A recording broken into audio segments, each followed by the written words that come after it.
Bom dia de novo para quem está chegando agora. Hoje nós temos o prazer aqui de ter na escola o Dr. Ney Maranhão. Ele vai nos acompanhar durante o dia, vai nos expor conhecimento, que ele detém bastante, tentando passar para que a gente possa melhorar o nosso dia a dia, nossas dúvidas. O Dr. Ney é uma pessoa muito disponível, então nós combinamos, eu e ele, que em vez de a gente seguir o roteiro, que seriam perguntas em separado, vocês se sintam à vontade para questioná-lo no decurso da palestra, não é, doutor Ney? Para que a gente possa ter um bate-papo bem agradável e possa ser bastante produtivo a todos. Hoje, pela manhã, a gente vai estudar a produção antecipada de provas.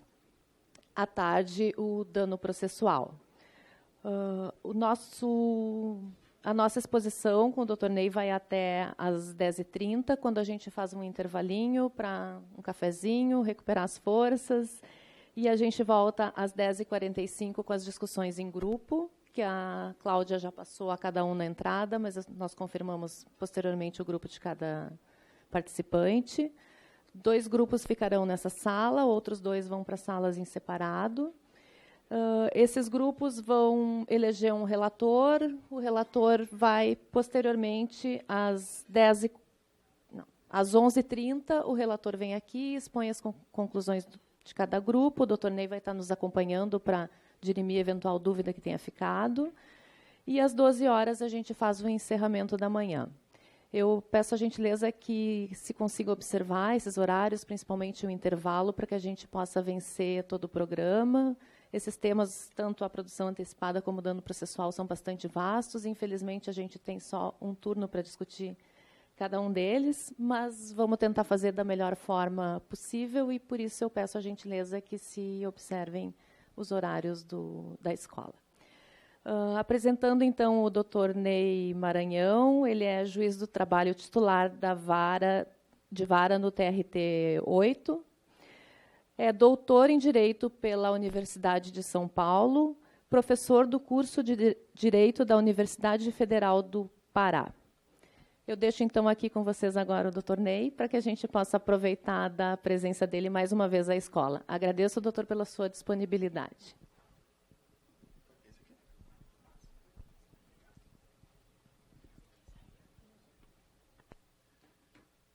Bom dia. Tudo bem, pessoal? Que honra, que satisfação poder retornar a Porto Alegre, a TRT 4. É um regional que eu tenho muito carinho, tenho sido recebido de forma muito especial sempre.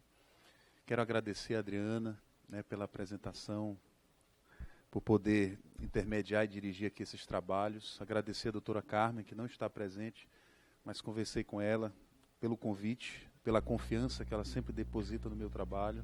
Agradecer ao pessoal da escola, o apoio. Ontem eu tive um dia bem conturbado, deu problema no avião, o voo atrasou, perdi conexão, mas ao final deu tudo certo, cheguei de madrugada e consegui.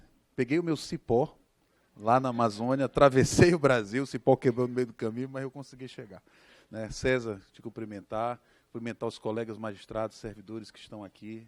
Para mim, realmente é uma grande honra, porque eu tenho uma admiração muito grande pelo trabalho que vocês fazem aqui, de estímulo ao conhecimento, à reflexão.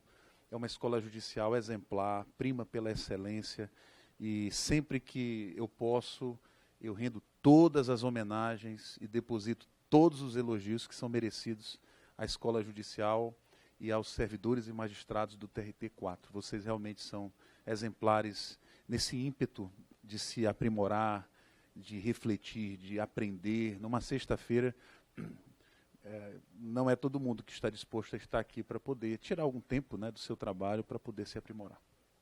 Pois não. Então, vamos lá? Deixa eu ver se eu esqueci alguma coisa. Sim, alguns já me conhecem aqui, sabem que eu sou extremamente informal, me sinto mal, me dá urticária a formalidade. Eu fico assim meio sem graça.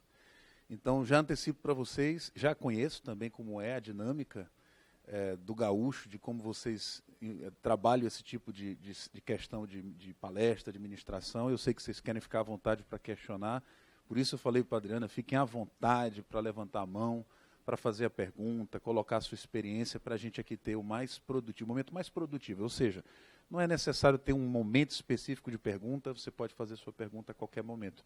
Eu estou bem acompanhado aqui, então se eu não souber, tem gente aqui, alguém vai responder. Quero agradecer também o carinho da escola pelo quarteto, chamado, não sou eu que digo, o Quarteto Trabalhista, na verdade o Brasil adotou, né, essa expressão para os 4 profissionais que se debruçaram e têm produzido obras sobre a reforma trabalhista, especialmente o livro Reforma Trabalhista, Análise Comparativa e Crítica, que é o colega Antônio Berto, cuja inteligência, né, e argúcia vocês já usufruíram na última sessão, não foi? O Antônio Berto não esteve aqui? Ou não? Ah, sim, pelo amor de Deus, não começando a gafe. Então, Antônio Berto esteve aqui, que eu sei que ele me disse.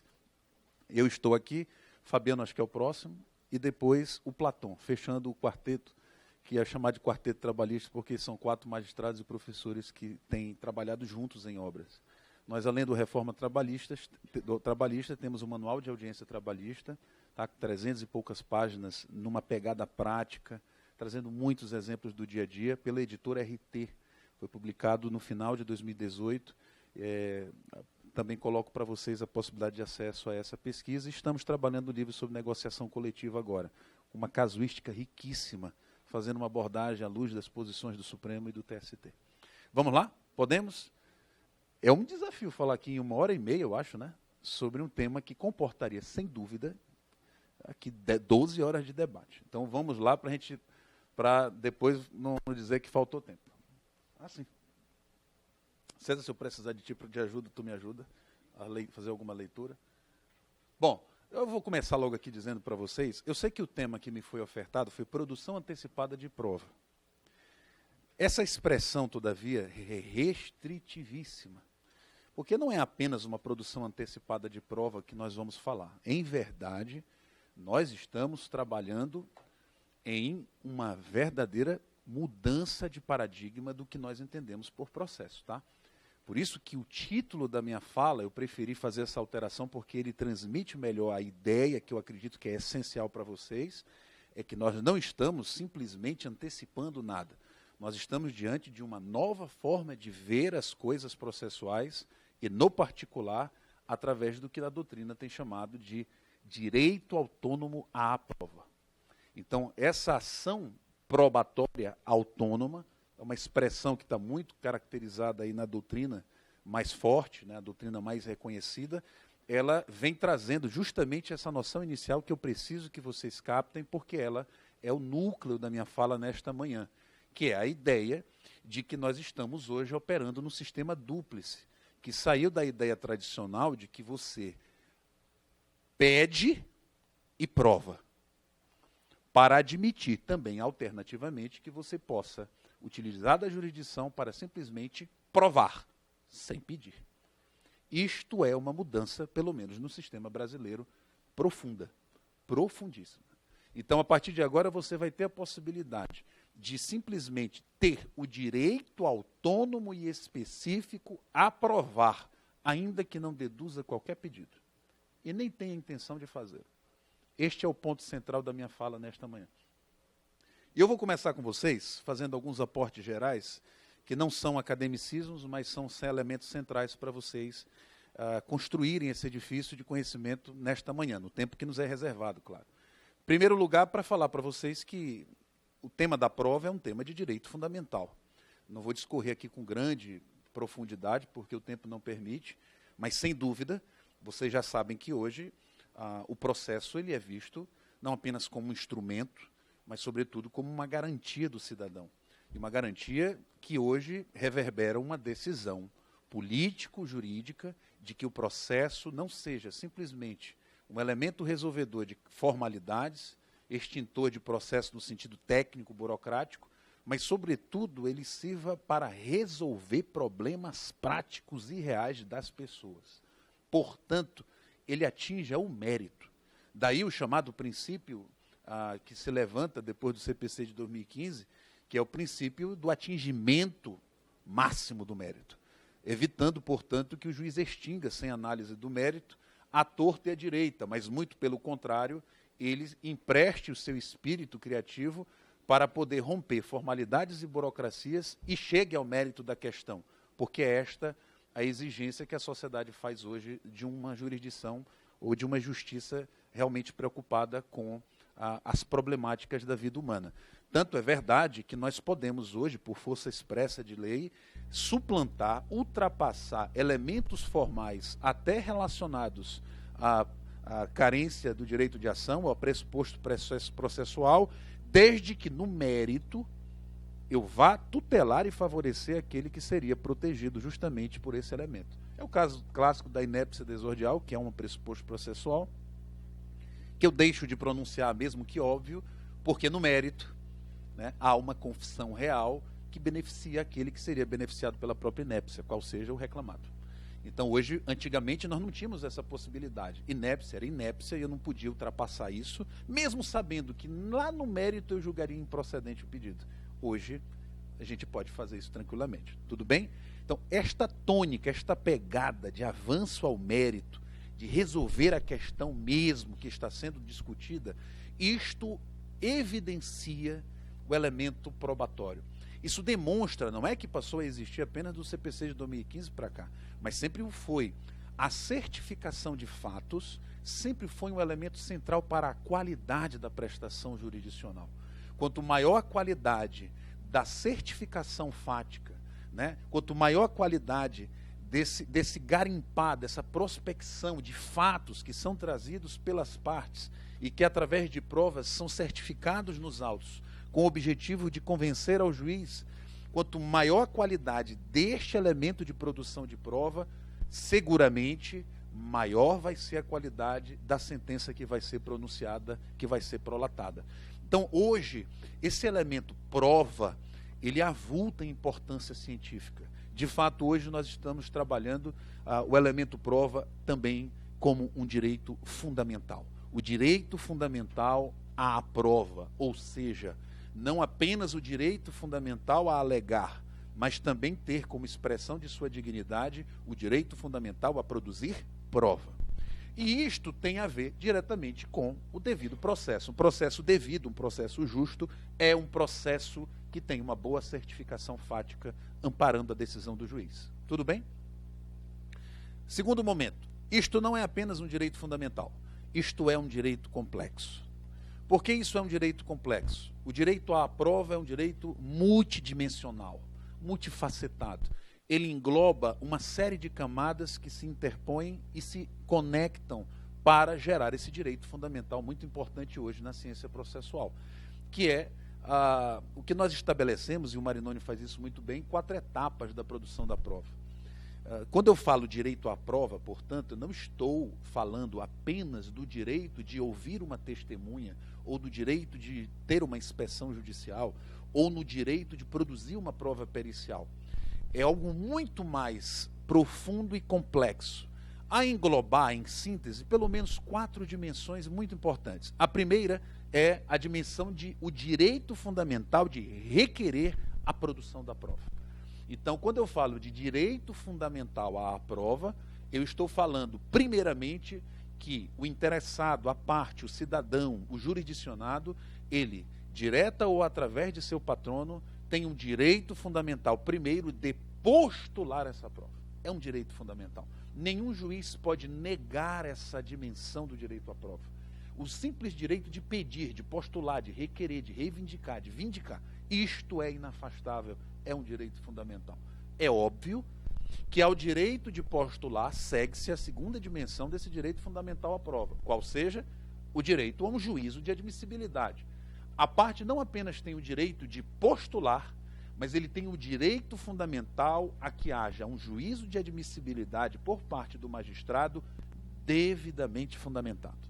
Então, o direito da parte não é apenas o desejo de postular, que é o mais simplório e superficial, mas é também o direito de que ao juiz, apreciando a pertinência dessa prova, ele fundamente sua decisão de deferir ou de indeferir. Porque ao direito fundamental de juízo de admissibilidade probatória, ele toca não apenas quem postula, mas também aquele em face de quem postula. Então, quem pede a produção de uma prova pericial tem o direito que o juiz aprecie esse pedido, a pertinência desse pedido, fundamentadamente. E esse direito tem mão dupla, porque ele atende também ao réu, ao reclamado, que tem um direito que o juiz diga o porquê ele vai aceitar, ou porquê ele não vai aceitar. Tudo bem até aqui? Vejam, então, a primeira dimensão é o direito de postular, o segundo, o direito de ter um juiz que aprecie isso com fundamento. Não pode o juiz dizer indefiro, né, indefiro simplesmente. Toda decisão tem que ser fundamentada. Agora, veja bem, uma vez postulado e uma vez admitido, nós vamos para uma terceira etapa probatória, uma terceira dimensão do direito à prova, que é o da produção propriamente dita, que é o núcleo da coisa, que é o direito de ouvir a testemunha, é o direito de produzir a prova pericial, é o direito de produzir o documento. Então está aqui, essa participação da prova, essa etapa de produção também é um direito fundamental. E por fim, e não menos importante, o direito fundamental à prova é complexo porque ele engloba não apenas o direito de pedir, o direito de um juiz apreciar fundamentadamente, o direito de produzir, mas também o direito de valorar a prova produzida. É direito fundamental. Uma vez produzida a prova, o direito à prova também assimila uma dimensão específica, que é o que, depois de produzido, a parte tem que falar a respeito, ou pelo menos ter a oportunidade de falar. O clássico exemplo de uma oitiva de prova testemunhal feita no juízo deprecado, que a parte sequer foi intimada a comparecer, né, para poder participar. Isto, obviamente, viola o direito fundamental à produção da prova. Ela tem direito, pelo menos, de saber o dia que vai ser ouvida essa testemunha para ter a oportunidade de participar. E uma vez produzida essa prova testemunhal, professor, ela tem o direito de ser intimada do conteúdo do depoimento produzido? Sim, porque o direito fundamental à prova engloba também o direito de falar, apreciar, julgar, analisar a qualidade dessa prova. Não obrigado a falar, mas pelo menos ter a oportunidade. Por isso, uma vez produzido, deve-se cientificar a parte para que ela fale a respeito. Então, hoje, contemporaneamente, o direito fundamental à prova engloba, em síntese, essas 4 dimensões. Todas elas desdobradas dentro do processo de uma forma muito interessante e que nós, como magistrados e servidores, como operadores, né, desse sistema processual, precisamos estar atentos para que isso seja resguardado a todo e qualquer cidadão. Não importa a sua figuração no polo, não importa se é empregado ou empregador. São todos direitos fundamentais, portanto, tocam a dignidade, tocam a qualquer pessoa em qualquer polo processual. O paradigma tradicional, e aqui é um terceiro ponto que eu ressalto para vocês, ainda nesse aporte teórico, é, portanto, uma ideia que o direito à prova é exercido numa tríplice, digamos assim, num tríplice contexto. O primeiro, de que ele é produzido no contexto de um processo contencioso. Essa é a ideia que nós temos do dia a dia. O direito à prova, né, é feita num processo contencioso, ou seja, há uma discussão, há uma lide, há uma pretensão resistida. Em segundo lugar, isto é feito num contexto de busca de convencimento do juiz. A percepção tradicional da coisa parte do pressuposto que nós estamos em litígio e que existe um ser imparcial, que eu preciso convencê-lo de que a minha versão de fato é a versão verdadeira. Este é um contexto ainda do direito à prova no sentido tradicional. E em terceiro lugar, que isso visa o reconhecimento de direitos. Ou seja, nós estamos num embate litigioso, eu preciso convencer o doutor César de que, e com que propósito? Para que ele certifique a existência e a pertinência jurídica de direitos que eu invoquei, ou na minha inicial, ou na minha defesa. Tudo bem?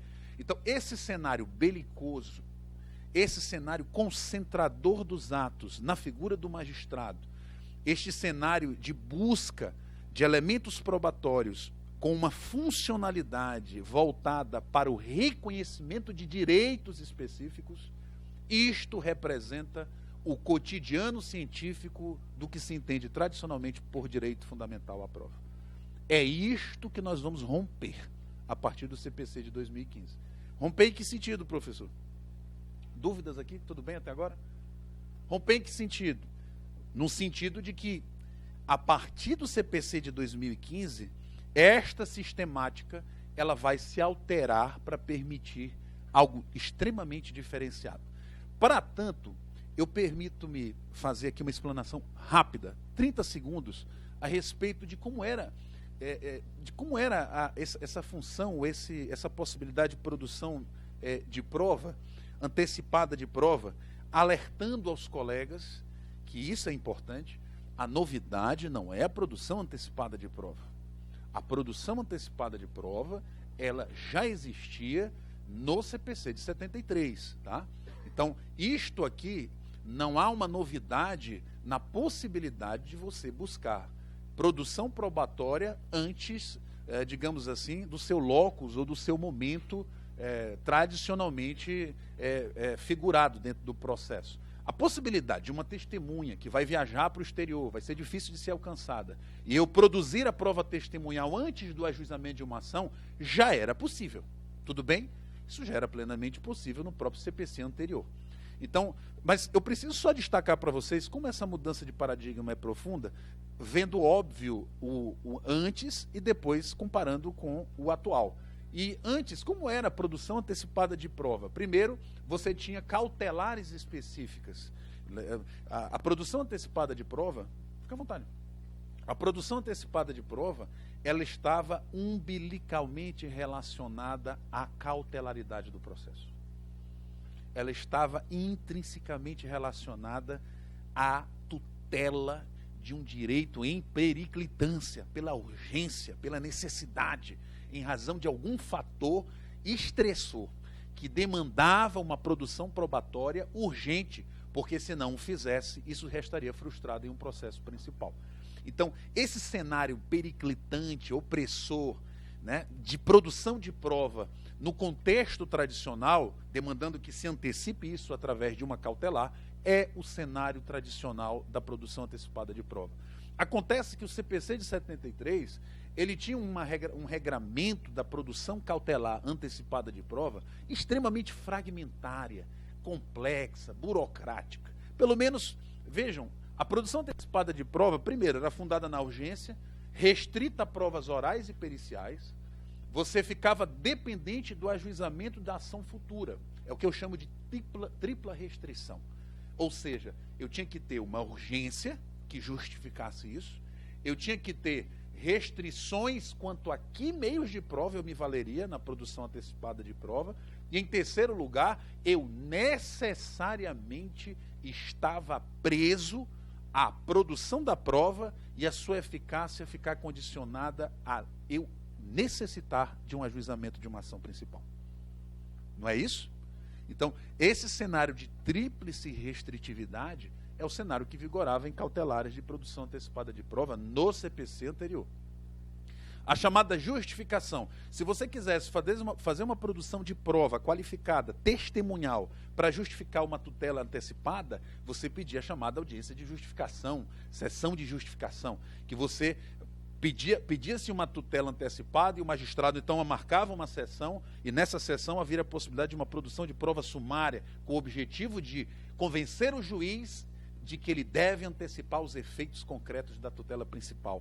Então isto também era um elemento, vejam, que também estava dentro do jogo da periclitância, da urgência, né, de elementos estressores que evitavam que você aguardasse o momento mais adequado, que era realmente o da instrução. A exibição de documento prevista como procedimento cautelar e também como um próprio meio de prova estabelecido. Então, vejam, o regulamento jurídico no CPC anterior acerca da produção antecipada de prova era, fragmentado.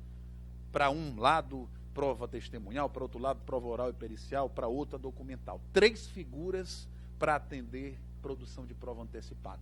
Em segundo lugar, restritivo, como eu mencionei para vocês. Amarrava a coisa sempre à questão da urgência.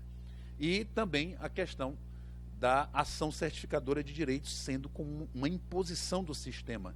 Eu poderia até me valer da produção antecipada de provas, desde que eu estivesse comprometido com o necessário ajuizamento da ação. Tudo bem? Então, este era o cenário da regulação. Entretanto, o professor Flávio Yarchel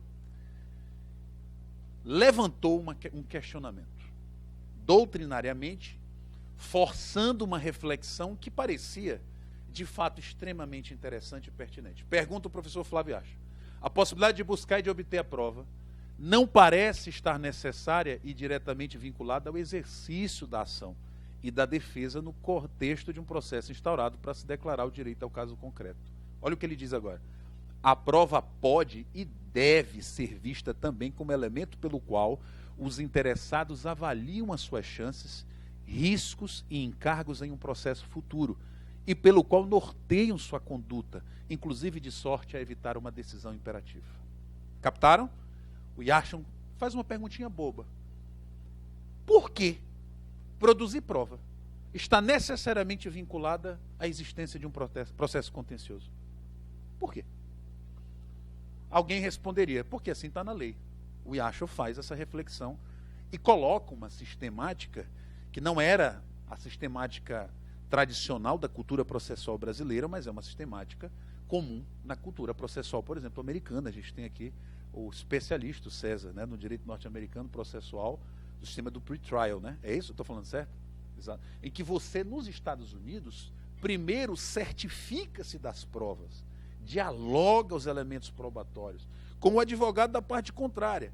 E a fase posterior, que é do trial, do julgamento, só acontece se todo mundo tiver segurança de que vai ser realmente exitoso o negócio. Ou seja, primeiro se trabalha no convencimento, nos elementos probatórios, na qualidade e no êxito de uma possível demanda judicial contenciosa. Se você tiver segurança, e porque lá é muito caro, você entra.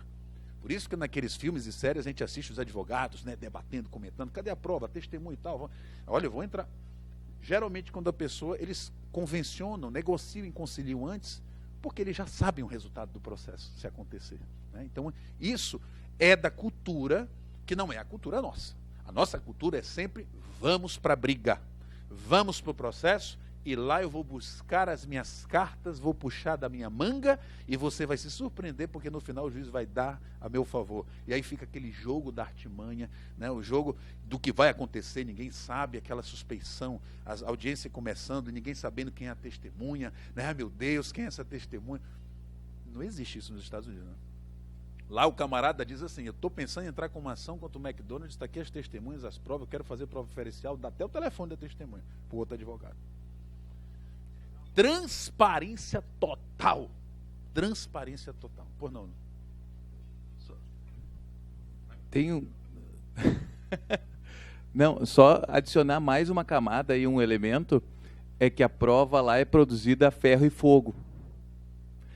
Explico. As partes e as testemunhas, quando vão depor, depõem com uma gotinha de suor assim, escorrendo pelo rosto, pensando qual é o momento em que vão ser presas, né? Porque são presas mesmo, são oitivas longas, e eles têm e sabem que se a testemunha entrar em condição, for pega mentindo, ela vai ter que admitir, porque se chegar a se configurar o crime de perjúrio, da cadeia mesmo, 10 anos, 15 anos de cadeia. Então, assim, além de ter a possibilidade de obter as provas antes, para ver se vai conciliar, eles, só 10% das leads acabam chegando ao trial.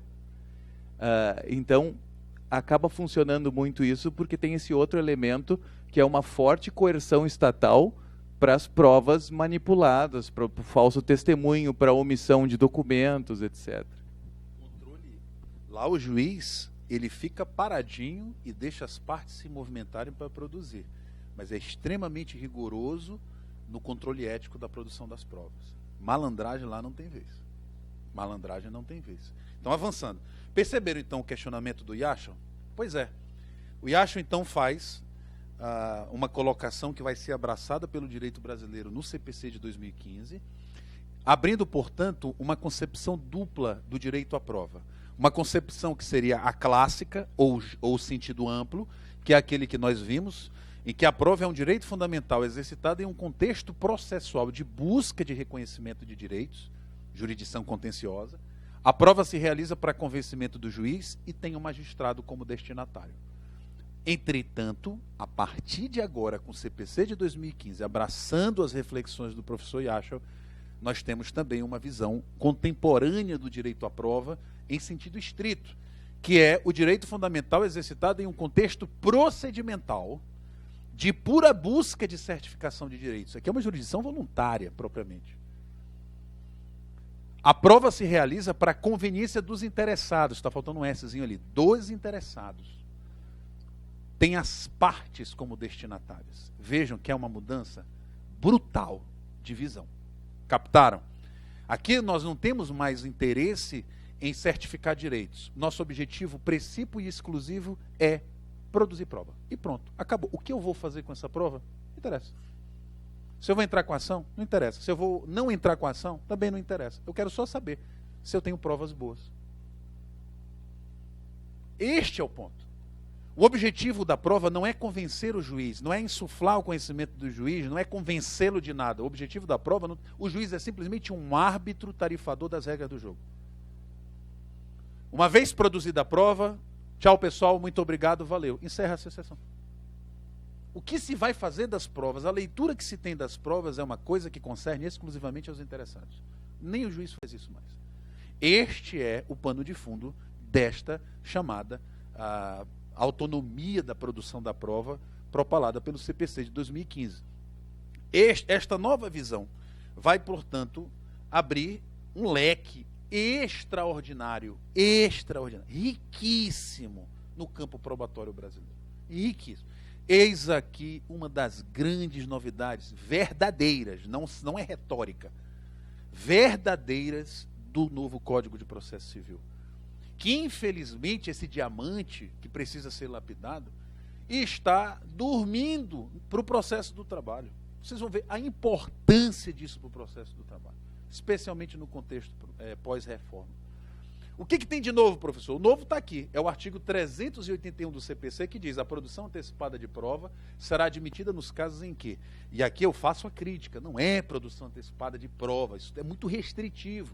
Eu acabei de dizer que ele não está antecipando prova nenhuma. Ele está simplesmente produzindo prova e pode ser para antecipar uma ação ou não.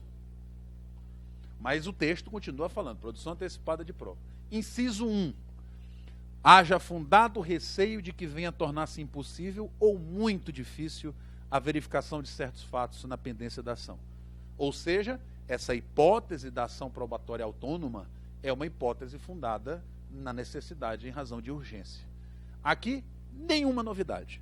É o mesmo que estava previsto no CPC de 73. Aqui o objetivo é tutelar o periculum in mora, é realmente a periclitância desse direito de produzir prova. Não há novidade aqui. O sistema milita no campo do que nós já conhecemos. As novidades estão nos incisos 2 e 3. Aqui sim, novidades paradigmáticas. Segundo, a prova a ser produzida seja suscetível de viabilizar a autocomposição ou outro meio adequado de solução de conflito. Opa, novidade. A partir de agora, o direito fundamental à prova passa a portar plena autonomia, inclusive apenas com o objetivo de tentar viabilizar uma autocomposição. Eu posso produzir a prova só para tentar uma conciliação extrajudicial. E apresentar ao magistrado trabalhista, por exemplo, um acordo extrajudicial, que é aquele que é firmado pelas interessados, com 2 advogados, tarará, aqueles requisitos todos, previstos na reforma trabalhista, exemplo. Ou seja, eu posso produzir a prova exatamente porque eu quero ter um elemento convincente para, igual ao pre-trial norte-americano, nós sentarmos para... Olha, tá aqui, a minha prova é boa, tá? Você viu lá. Vamos negociar, porque eu acho que eu vou entrar com essa ação. Opa, realmente, olha, ele tem uma boa prova. A testemunha lá foi interessante para ele. Tá? Você acha que a gente consegue reverter isso numa ação contenciosa? Eu acho que... Vamos logo resolver isso. Tá? Fecha uma conciliação. Tá? Então, a partir de agora, o sistema permite, portanto, que o elemento de prova seja um elemento manuseado para, portanto, inclusive ser um elemento de desafogo da própria jurisdição. É um elemento de conciliação, de viabilização de um método autocompositivo. E o terceiro, gente, é fenomenal. O inciso 3 diz: o prévio conhecimento dos fatos possa justificar ou evitar o ajuizamento de ação.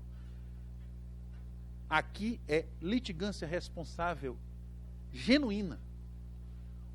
O processo civil agora diz o seguinte: você pode ter o direito de produzir uma prova apenas para averiguar a seriedade e o potencial de êxito de uma ação. E uma vez produzida essa prova no ambiente do procedimento de produção autônoma, você decide se entra ou não com a ação. Olha, eu acho que não vale a pena, ou eu acho que vale a pena. Vejam, essa aferição dos riscos da demanda passa a só isso justificar plenamente o interesse em uma produção autônoma de prova. Tudo bem? E esta estrutura, para mim, ela tem um potencial riquíssimo no âmbito do processo do trabalho. E nós vamos ver já por que isso se cresce em importância em razão do contexto que nós temos hoje de exigência de litigância responsável no processo do trabalho, que eu vou dogmaticamente avançar nisso à tarde, quando eu falar de dano processual. A história da litigância de má-fé. O legislador, a sociedade diz, opa, parece que lá na Justiça do Trabalho tem muita litigância irresponsável. Vamos fixar honorários sucumbenciais e vamos estabelecer na CLT agora regramento de reprimenda da velhacada. Isto está dentro de um contexto, eu não digo que isso é verdade ou não. Há um ponto de verdade nisso. Mas o fato é que, tanto no processo civil quanto no processo do trabalho, como em qualquer processo, demanda-se sempre atitude responsável, boa-fé objetiva, atenção.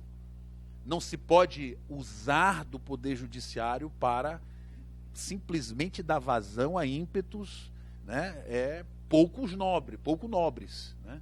Então, para se vingar, você tem que ter uma litigância, o acesso tem que ser minimamente aferido, você tem que ter um acesso que seja primeiramente avaliado quanto à sua pertinência, quanto aos seus custos e quanto ao seu grau de êxito.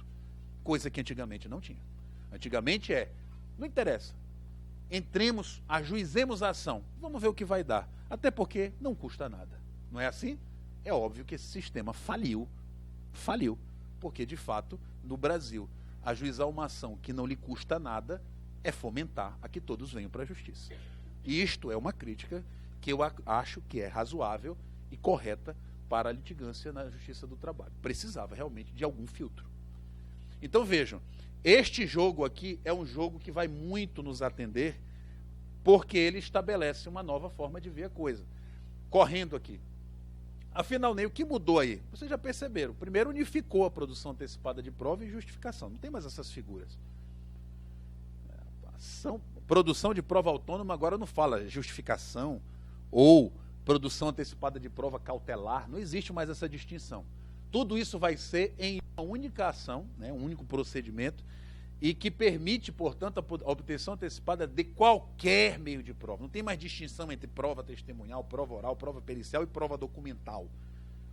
A documental tem que ser a exibição de documento, né? A testemunhal no início do processo tem que ser justificação. Acabou essas distinções formais e burocráticas quanto ao instrumento viabilizador dessa tutela. Agora unificou tudo numa ação probatória autônoma. Veja que acabou, portanto, também o requisito da urgência e a necessidade de um ajuizamento de uma ação principal. Caiu por terra, portanto, ruiu a chamada tríplice restritividade. Não precisa mais atentar para saber qual é o instrumento técnico apropriado, a depender se é documento, se é testemunha.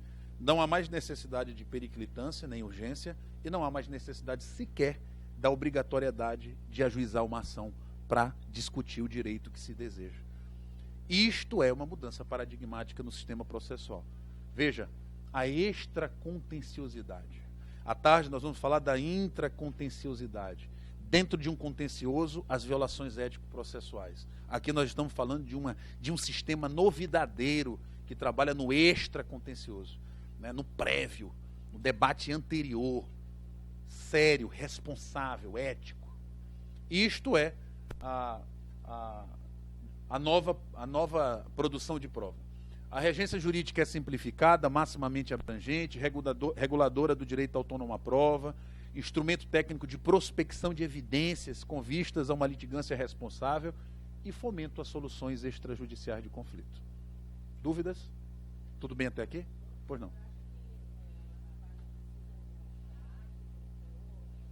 Vamos ver isso aí agora. Vamos ver. Esse é um ponto muito importante. Eu vi que tem uma pergunta a respeito de natureza jurídica, né? Professor, qual é a natureza jurídica da ação probatória autônoma? A divergência na doutrina, tá? O Yashel, por exemplo, fala que é uma ação propriamente jurisdicional, né? O Fred Didier já entende que é um procedimento de jurisdição voluntária. Eu tenho a impressão que ele vai depender. E antecipo para vocês uma visão que eu tenho de processo. Hoje, cada vez mais, as figuras são híbridas, são complexas. Elas dependem muito da dinâmica, do impulsionamento específico delas. Não há como dizer hoje que é ou procedimento apenas de jurisdição voluntária, o que me parece o mais próximo da realidade, ou uma ação propriamente jurisdicional, com contraditório e ampla defesa. Na verdade, o que nós temos é uma figura híbrida. É uma figura que, por exemplo, se for simplesmente para certificação, para ouvir uma testemunha que não há nenhuma resistência e que, uma vez produzida a prova, encerra-se o procedimento, não tenho dúvida que é jurisdição voluntária. Agora, se você tem uma ação probatória autônoma em que há uma resistência ao procedimento, negando-se a possibilidade, inclusive, de que esse procedimento seja usado no processo do trabalho, ou discutindo a pertinência jurídica da oitiva da prova, você vai ver aí um contencioso que demanda algum contraditório. E o impulso de contraditório faz com que isso provavelmente demande do juiz muito mais do que a simples tutela administrativa de interesse. Exerça, de fato, poderes jurisdicionais. Então, responder essa pergunta não é simples. Eu não vou dizer para vocês que é uma jurisdição voluntária, me parece que é prioritariamente jurisdição voluntária, vocacionadamente jurisdição voluntária, embora permita circunstanciamento aportes de jurisdição contenciosa. Então, essa é uma resposta que eu daria para vocês. É uma questão técnica, burocrática, mais acadêmica, a meu ver, tá? Porque a própria regulação jurídica dela também é muito confusa. Nós vamos ver daqui a pouquinho alguns detalhes. Alguém levantou a mão ali? Pois não. Vou falar de sucumbência. Se tu me permitir, daqui a pouquinho eu vou falar de sucumbência, que é um ponto também muito relevante. Bom, a CLT, isso se aplica ao processo do trabalho? Para mim não há dúvidas disso. Primeiro, porque há omissão legal, né? A CLT não trata de ação probatória autônoma. Segundo, para mim há dupla compatibilidade principiológica. Em primeiro lugar, porque o procedimento de produção de prova autônoma ele atende aos princípios da celeridade e da conciliação. Vejam que lá fala que a produção antecipada de prova é também destinada a alcançar métodos autocompositivos, ainda que extrajudiciais. Portanto, atende ao coração do processo do trabalho, que é a conciliação. Para mim, não há dúvidas também de que a principiologia contemporânea do processo do trabalho abraça esse procedimento de produção antecipada de prova, que é o contexto reforma trabalhista, que prima por litigância responsável e soluções extrajudiciais. Seja na principiologia clássica, seja na principiologia contemporânea pós-reforma, não tenho dúvidas de que a aplicação dos artigos do CPC que falam de produção antecipada de prova são plenamente viáveis no processo do trabalho. Se há uma conclusão que precisa sair desta nossa reunião, me parece que esta é uma, inafastável. Pois não.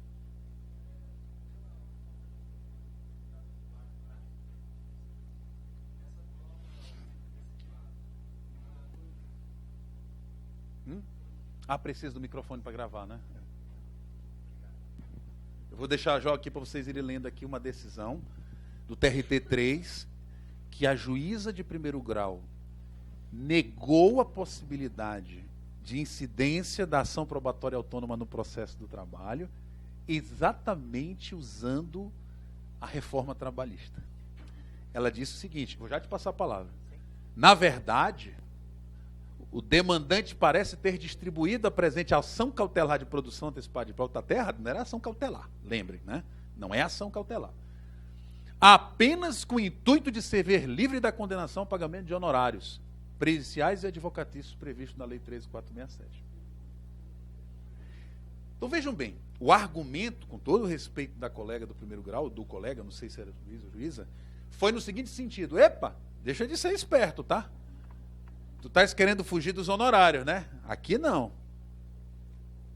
Aí vejam bem, Eu não vou nem aprofundar muito a discussão, mas isso significa, portanto, alicerçar um estado jurídico de coisas que vai permitir que o cidadão que tem o instrumental da justiça comum tenha essa possibilidade. E o cidadão que tem o instrumental da justiça do trabalho não? Por que razão? Quer dizer que lá no processo civil, o cidadão tem o direito fundamental à prova autônoma para responsavelmente verificar se a sua ação vai ter êxito ou não. Mas o trabalhador não? Isto, para mim, viola, no mínimo, o princípio da isonomia, o postulado da isonomia. Então, não é por aí. Esse argumento realmente é um argumento frágil, porque a possibilidade de se certificar de que a sua ação é minimamente exitosa e responsável não pode ser um predicamento apenas do cidadão que vai ajuizar a ação no âmbito consumerista, no âmbito do processo civil. Ele, na verdade, é um predicado ligado à dignidade humana. Portanto, ele cruza todo e qualquer processo, inclusive o processo do trabalho, porque está ligado à dignidade humana, porque é um direito fundamental. Daí a razão pela qual eu iniciei falando que o direito à prova está precisando ser visto, ou deve ser visto, no âmbito da jusfundamentalidade, ou seja, como um direito humano fundamental. Porque se assim o é, eu não tenho como negar a incidência disso no processo do trabalho por argumentos que não toquem esse elemento de jusfundamentalidade. Ficou claro? Por não, diga. Essa prova produzida antecipadamente, ela tem que atender os requisitos que o senhor falou lá no início, inclusive da valoração da prova. Eu não falei ainda de valoração da prova. Que é um direito fundamental da parte de sim, valorar a prova. valoração da prova. Sim. Sim, tem que atender esse requisito da prova antecipada também. Sim. Portanto, ainda que não entre com a ação futuramente, essa prova produzida, caso venha a ter uma ação, ela tem que ser útil ao processo que vai... Portanto, ela tem que ter o contraditório, digamos, na prova oral. Tu não pode fazer uma prova antecipada oral sem intimação da parte contrária que vai ser real numa futura ação. Sim, perfeito. Necessariamente tem que ser assim. Ele tem o direito fundamental à participação da produção da prova, nem é da valoração ainda. Foi justamente por isso que eu indeferi um PAP do MP, queria ouvir 10 testemunhas numa futura ação civil pública. Não, ele queria ouvir no PAP. No PAP. Para uma possível ação civil pública futura. Sem que a parte contrária estivesse presente? Com um inaudito terá parte. Não pode. Pois não, justamente por isso que eu indeferi. Calma, peraí, vou reformular a minha resposta. É possível. Porque essa prova... Desculpa, só... Depende, mas ele tem que me demonstrar o ônus da argumentação restritiva do direito fundamental da outra parte a participar da prova precisa ser muito bem alinhavado nos autos para eu deferir essa medida. É muito excepcional. Por quê? Porque a outra parte tem o direito fundamental a participar da produção dessa prova. Justamente. Então, em regra, de fato, o indeferimento se impõe. É justamente por isso, porque essa prova, caso eu atendesse o pedido do MP e fizesse a prova ouvindo dessa testemunha sem a empresa, essa prova no futuro, caso ele se convencesse da necessidade de entrar com a ação civil pública, não teria utilidade nenhuma para o meu processo, porque não teria contraditório. E aqui tem um detalhe. O direito à participação na produção da prova, especialmente em âmbito de prova testemunhal, como é o seu nome? Eduardo. Veja, ouvir uma testemunha, 10 testemunhas, como você está mencionando, sem que a parte contrária esteja, retira-lhe, suprime o direito fundamental da outra parte de averiguação, de controle da admissibilidade dessa prova. Ele tem o direito de, na hora do PAP, lá na audiência do PAP, na produção da prova, ele diga: excelência, quero contraditar essa testemunha. Para mim é impertinente a produção dessa prova, porque ela é parente, amiga íntima, é inimiga da parte. Vocês entenderam? A produção de prova testemunhal no PAP não expulsa, nem retira da outra parte, mesmo que em âmbito de jurisdição voluntária, o direito fundamental é exercitar todos os meios e recursos inerentes ao contraditório e à ampla defesa, inclusive a contradita. Então ele tem o direito. Professor, então o senhor está dizendo que no PAP cabe contradita? Óbvio. Se eu falar num PAP que não cabe contradita, pode ter certeza que a prova não vale nada. A prova não vai valer nada. É óbvio que eu vou poder acolher uma contradita num PAP, porque isso é intrínseco à produção da prova. O fato da produção da prova estar sendo realizada no âmbito da autonomia de um PAP não retira os elementos dogmáticos intrínsecos, como a produção de prova em qualquer ambiente, que é o caso da contradita. Então você, nesse caso, pode até estar escondido aí um interesse. É aquela pergunta, eu posso fazer uma inspeção judicial sem a parte contrária? A resposta é, a rigor não. É possível, mas numa justificativa, numa casuística, numa excepcionalidade, que vai saltar aos olhos a justificativa. Mas em regra não dá, não pode, porque existe o direito fundamental à participação na produção da prova. Então, hoje é assim que a gente tem que pensar, né? Na complexidade da vida, e não simplesmente dizendo cabe ou não cabe, cabe ou não cabe. Passou o momento da gente responder perguntas de direito dizendo sim, não, existe, sempre depende. Você quer fazer uma... Não, é só para complementar, esse acabou sendo o meu principal argumento, foi esse, e o segundo, ó, foi uma questão de que o MP também tem poder coercitivo e poderia chamar a testemunha. Sim, o MP pode chamar a testemunha, o pessoal no procedimento administrativo e tal. Sim. Que verificando aqui no o 382, parágrafo 4º, e é uma dos debates do grupo, que diz que o procedimento não admite a defesa. Não significaria excluir totalmente a outra parte? Antecipando aqui, o CPC fala que não cabe defesa. Entretanto, gente, você não pode fazer uma leitura tópica e isolada do dispositivo à revelia da Constituição. Você tem que ler a lei à luz da Constituição, não a Constituição à luz da lei. Então, quando você fala que não cabe defesa, em nenhum momento você está dizendo que não cabe arguições e oposições, por exemplo, processuais. É óbvio que eu posso veicular uma questão de ordem pública. Uma questão de ordem pública é uma questão de ordem pública. E uma delas é a inépcia da petição inicial. Cabe inépcia da petição no PAP? Cabe. Nós vamos ver que o CPC exige claramente que a pessoa diga que fatos são, né, e minimamente qual é a justificativa do PAP. Ele não pode entrar com PAP porque quer entrar com PAP. Então, incompetência, é óbvio, se um PAP não tem nada a ver com nenhuma das temáticas do 114 da Constituição, ou seja, não está dentro dos limites competenciais da Justiça do Trabalho, materialmente falando, é óbvio que a parte contrária vai poder suscitar essa incompetência. Entenderam? Então, quando ele fala não cabe a defesa no sentido contestatório de mérito. Não cabe a defesa no sentido de oposição ao próprio pedido, porque pedido não há. Então, quando fala que não cabe defesa, não cabe contestação. Professor, se alguém apresenta uma contestação no PAP, não, receba. Mas se na contestação está inserida uma temática de processual, por exemplo, a arguição de uma incompetência material, receba o tema, mas não a contestação.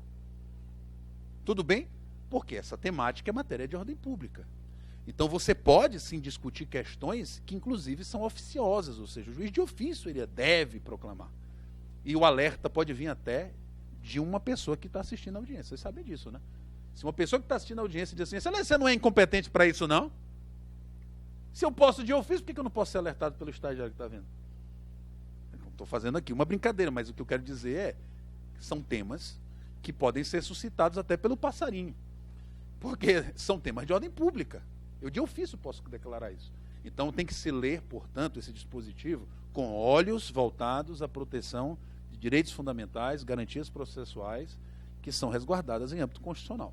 Esse dispositivo não pode ser lido na frieza, na negativa de que você, por exemplo, não receba uma arguição de inépcia ou de incompetência material simplesmente porque o dispositivo fala que não cabe defesa. Porque isto é aviamento de discussões de ordem pública, processuais, que cabe a você de ofício suscitar.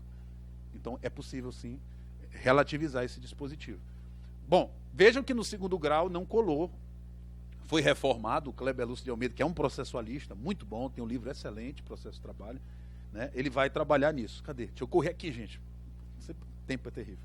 Posso passar aqui? Esse precedente é um precedente que diz que realmente é possível a ação probatória autônoma no processo do trabalho. Lá diz que o CPC permite isso, por que não caberia, né, no processo do trabalho? Enfim. Vamos lá. Regulação jurídica basilar deste instituto. Competência territorial. Você posso ir Perguntas, você levanta a mão aí, tá? Se não tiver pergunta. No CPC, competência territorial é tratada lá no parágrafo 2º do 381, diz que vai ser produzida no foro onde deve ser produzida a prova ou no domicílio do réu. Todo mundo do processo do trabalho que aprecia esse dispositivo adapta-o à sistemática processual trabalhista para dizer que, no nosso caso, a competência territorial segue a regra geral do 651 da CLT. Então, em tese, o PAP deve ser ajuizado onde deve ser ajuizada a ação trabalhista, à luz da sua sistemática própria, né? Que é a do 651 da CLT, a regra geral da lex loci executionis, ou seja, do local da prestação de serviço. Inclusive, as excepcionalidades admitidas no processo do trabalho também são admitidas aqui. É o caso do idoso, que tem o direito de ajuizar a ação no seu domicílio. Então, isto tudo também é aplicável, relativizando a competência territorial do PAP. Tudo bem? Prevenção. Tem prevenção? Não há prevenção. Tá? 381, parágrafo 3º. Logo, se você apreciou um PAP e há o ajuizamento da ação civil pública, ela não deve ser distribuída preventivamente para a vara para que você trabalhe, que você é juiz. Ela é livre e autonomamente distribuída. Salvo a mesma ação probatória autônoma. Por exemplo, a pessoa entra com uma ação probatória autônoma para produzir uma prova pericial, mas ela desiste dessa prova, desiste por algum motivo, e ela apresenta de novo o mesmo PAP, com o mesmo objetivo. Esta tem que ser distribuída para a tua vara, senão ele está escolhendo o juiz. Como eu sei que a doutora Adriana não aceita o PAP no processo de trabalho, aqui eu estou brincando, né? Aí cai para ela, eu falei, opa, desiste aqui, não, aí distribui para o doutor César, porque eu sei que ele aceita. Isso não pode. Seja em jurisdição contenciosa ou jurisdição voluntária, isto é um elemento que o sistema não permite, que é a escolha do juiz natural, tá? Que é a escolha do juiz, isso viola o princípio do juiz natural. Então, só rememorando, não há prevenção entre o PAP e a ação futura, possível ação futura contenciosa, mas há prevenção dentro do mesmo PAP, se houver desistência. Requisito da petição inicial, acabei de dizer, tá? O 382 diz que há razões que justificam a necessidade da antecipação devem ser apresentadas e mencionar com precisão os fatos. Cabe emenda? Pergunto para vocês. Cabe emenda no PAP? Olha, se a lei fala que tem requisitos, me parece razoável entender que é possível sim uma emenda, tá? Até porque ela não regula a extinção imediata. Então, para mim, eu responderia para vocês, da possibilidade sim de se estabelecer um prazo para se emendar a exordial, né, a petição do interessado em produzir uma prova. E aqui eu sei que vocês têm questionamentos. Eu acho que tem um dos questionamentos lá, fala se é preciso ter uma instigação extrajudicial, né? É isso? Parece que o tribunal tem alguma coisa sobre isso. Não há nenhuma exigência de que antes do ajuizamento do PAP seja necessário instar a parte contrária para apresentar documentos ou algo do tipo. A meu ver, demandar instância prévia em PAP não atende aos escopos deste procedimento. Este procedimento é franqueado, aberto, para que possa ser utilizado maximamente. Então, até porque no processo do trabalho, esse interesse é presumido de forma muito tranquila. Quando o empregado deseja a produção de um elemento documental que é intrinsecamente depositário ao empregador, cartões de ponto, isso me parece ser o interesse presumido. A própria justificativa de ser cartões de ponto já é uma justificativa que, por si, atende plenamente o interesse de ajuizar um PAP. Então, eu não precisaria, em tese, de uma petição, de um e-mail pedindo os cartões de ponto. Tá? Para mim, realmente, este é um requisito não exigido na lei e que pode realmente esvaziar a utilização desse procedimento. Agora, vejam. A pessoa entra pedindo o saldo do FGTS. Eu quero o extrato, né? Eu quero... Não, aí não tem como. Porque o documento é portável pelo próprio interessado, né? Então, vejam bem, aqui, tudo bem, não há qualquer tipo de interesse. Aqui não há. Então, me parece que você tem que fazer uma avaliação de cada caso. Embora no processo do trabalho, como os documentos, em maioria, ficam de posse do empregador, a simples postulação no PAP da apresentação desses documentos, por si, só essa portabilidade originária patronal desses documentos justifica o ajuizamento do PAP. Eu também, é parecido com essa questão aí do FGTS, mas assim, outros documentos que supostamente seriam comuns, como os contra-cheques de todo o processo, ou o TRCT, é legítimo o juiz recusar o PAP porque seriam documentos comuns? Não. Eu acredito que o documento comum, acho que uma norma coletiva não justifica o PAP, porque a norma coletiva, o próprio sindicato a possui e, como representante da categoria, ele tem o dever de fornecer. O empregador não pode ser exigido a apresentar a norma coletiva. Entretanto, um PAP em que se afirme que não havia concessão de contra-cheque e você, sabedor que, por lei, essa documentação de pagamento salarial, ela é principalmente portada pelo empregador, eu não vejo como se presumir a má-fé. Eu presumo a boa-fé de que, de fato, ele não recebeu esse documento dentro do contrato de trabalho e determino que o empregador o apresente. Vem uma perguntinha. Professor, e se no PAP ficar demonstrado que o trabalhador recebia esses contra-cheques? Recebia, assinava. Cabe litigância de má-fé no PAP? O que vocês acham? Poxa, tinha que ser uma tarde inteira só para a gente pensar essas coisas. Hã? Tá? Então vejam bem. Aliás, teve uma MP agora que até reduziu o prazo da portabilidade de documentos, né? Mas o que ambos falaram aqui é que o dever originário de guarda é do empregador. O dever do empregador é o fornecimento do documento, mas a guarda é do empregador. Então, o fato do trabalhador ter recebido, mas não portar o documento, não significa necessariamente que ele esteja se valendo de má-fé, né? Muito pelo contrário. Então, a resposta que vocês deram é uma resposta que realmente se encaminha para mim razoavelmente. Que não caberia só por isso, né, uma reprimenda ética dentro de um PAP. Cabe reprimenda ética dentro do PAP? Seja em jurisdição voluntária, seja em jurisdição contenciosa, o respeito à eticidade deve sempre prevalecer. Para mim é possível reprimenda ética dentro de qualquer instrumento público em que o Estado está tutelando interesses legítimos e jurídicos. Então, para mim, há sim a possibilidade de refreamento ético, aliás, há dever de refreamento ético em todo e qualquer cenário público que o Estado deve zelar pela seriedade desse elemento. Então, para mim, caberia sim. Faltam 20 minutos? Correndo. Vamos lá, agora a gente vai entrar aqui no negócio que vai valer mesmo. Citação de interessado. Vocês já sabem, né? O PAP, ele abre a possibilidade do juiz de ofício abrir para que outros interessados participem, tá? Então, aqui no PAP, o juiz não está limitado às opções do autor, como é no contencioso. No elemento, numa ação propriamente, o juiz não pode, em tese, tá, salvo em litisconsórcio passivo necessário, chamar alguém que não foi colocado no polo passivo pelo próprio autor. No PAP pode. No PAP, o juiz, por exemplo,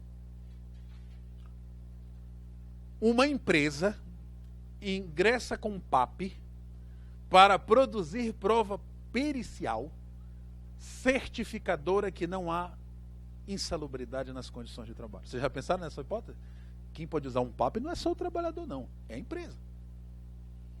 Então ele quer se certificar para evitar, portanto, como a obra está encerrando, que futuramente haja uma miríade de ações perseguindo adicional de salubridade. Então ele quer que, enquanto está a obra funcionando, certifique-se que ali a água é potável, o alimento é saudável, as condições de trabalho são salubres, entenderam? Ele quer uma prova pericial. É óbvio que essa ação, portanto, que é manuseada por uma empresa e cujos interessados ela tem um espectro meta-individual, isso não tem a ver com um, mas tem a ver com uma categoria inteira ou com um grupo de trabalhadores dessa empresa, me parece óbvio que, nesse caso, não se deve chamar apenas, digamos assim,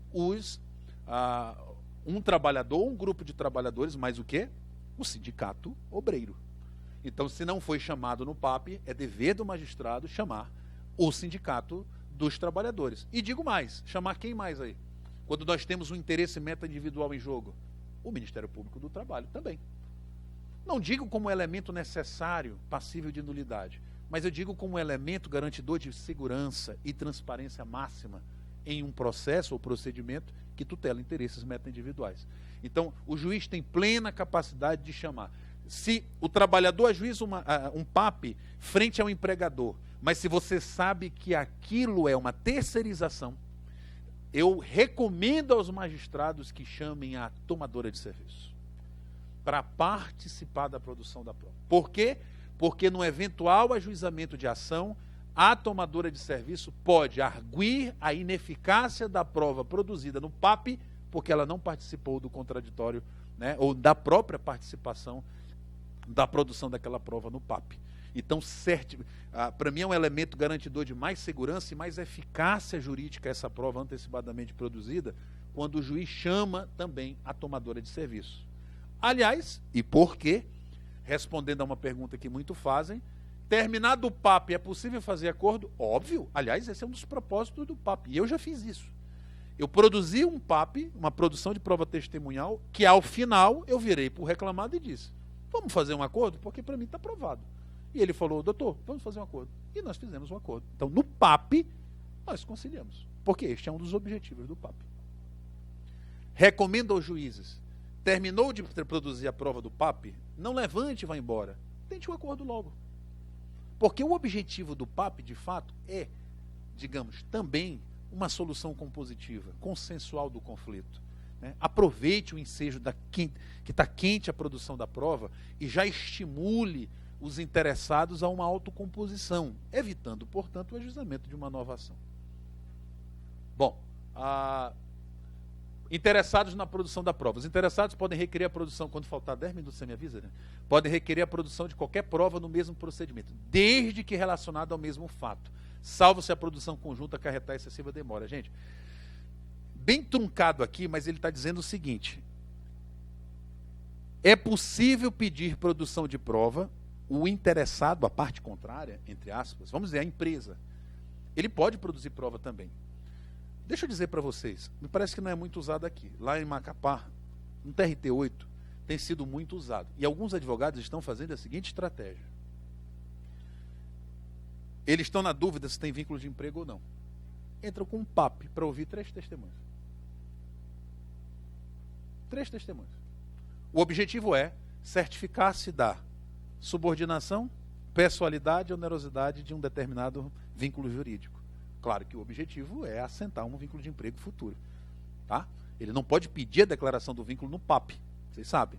Mas ele vai poder, com base nessas provas, futuramente ter segurança de que esse vínculo é viável. Então, alguns estão entrando com o PAP pedindo a certificação disso por testemunha. É óbvio que a empresa, quando vem no PAP, senta e não vai assistir passivamente a produção da prova. Ele vai dizer, excelência, já que a produção dessa prova, o objetivo é a certificação desses fatos aí, que eu sei que futuramente ele vai buscar um vínculo de emprego, eu trouxe minhas 3 testemunhas. Pode? Claro, desde que seja relacionado ao mesmo fato, tranquilamente. Logo, vejam, o PAP, ele tem uma dimensão complexa de contraditório, que precisa ser permitida pelo juiz. Ele vai poder sim produzir prova, ou seja, a outra parte. Vejam que, quando eu ingresso com o PAP, não é somente louros aqui para o interessado. Ele fica sabendo de antemão que, uma vez apresentando sua requisição de produção antecipada de prova, a outra parte também vem com vontade de provar. O contrário. Entenderam? Por mais que nesse jogo o juiz não vai avaliar quem tem razão, nem qual é a qualidade da prova, mas é óbvio que o que foi produzido complexamente vai influenciar o futuro ajuizamento de uma ação. Quando ele fala ali que não pode, quando houver excessiva demora, aqui o que é excessiva demora? Depende do juiz. Isso significa marcar uma prova pericial? Excelência, se for para ouvir uma testemunha no TRT de 2, né, vai demorar. Eu acho que não justifica o indeferimento de uma prova testemunhal simplesmente porque ela vai se dar por carta precatória. A oitiva de uma testemunha por carta precatória demanda um tempo que a simples previsão de carta precatória legitima, mesmo que esse tempo seja um pouco demorado.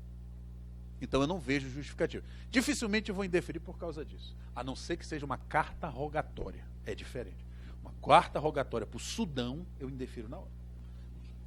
O cara, eu quero uma carta rogatória para o Sri Lanka. Me desculpa, Não tem condição. Agora, se for comigo, vocês já sabem, né? Eu estou ouvindo testemunho pelo WhatsApp. Tá? Acabou. Não peço mais carta precatória.